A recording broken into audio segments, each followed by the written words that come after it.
Halo adik-adik, jumpa lagi dengan saya atas nama Angelina Sonia, kelas 2020A, NPM 2010 10 30 20.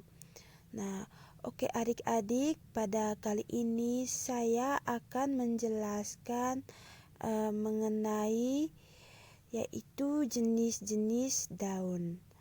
Nah, adik-adik, jadi perlu diketahui bahwa daun itu tumbuh pada bagian tubuh tanaman, atau bisa juga jadi daun itu bagian tubuh tanaman yang tumbuh pada batang. Seperti contoh yang saya gambar di sini. Jadi daun itu berbentuk tipis dan berwarna hijau. Bagian hijau pada daun dinamakan klorofil.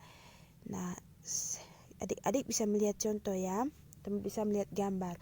Selanjutnya, berdasarkan tulang daunnya digolongkan menjadi 4. Yang pertama adik-adik, tumbuhan tulang daun menjari. Yang kedua, tumbuhan tulang daun menyiri. Yang ketiga, tumbuhan tulang daun melengkung. Yang keempat, tumbuhan tulang daun sejajar. Oke, pertama-tama kita membahas dulu bahwa yaitu tumbuhan tulang daun menjari. Jadi ini adalah gambar atau contoh dari tumbuhan tulang daun menjari, yaitu contohnya adalah daun pepaya.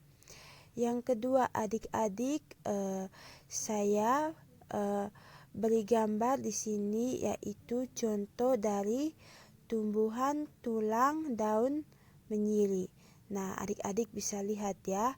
Jadi pada gambar ini contohnya adalah daun jambu. Itu contoh dari tumbuhan tulang daun menyiri.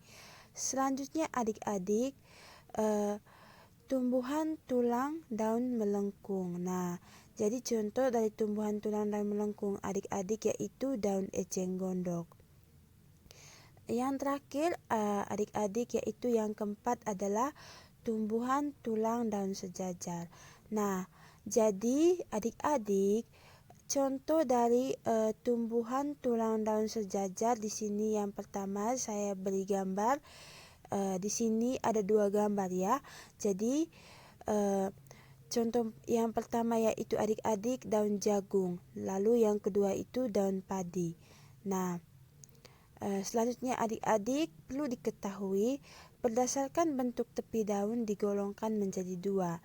Nah, jadi saya beri contoh di sini atau beri gambar. Jadi ini adalah tumbuhan bertepi daun bergerigi. Jadi ini adalah gambar dari daun bunga mawar ya adik-adik.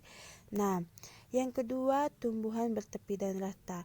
Jadi ini juga merupakan contoh gambar dari tumbuhan bertepi daun rata. Nah, adik-adik, jadi perlu dipahami, jadi daun itu berfungsi sebagai penangkap energi dari cahaya matahari untuk fotosintesis.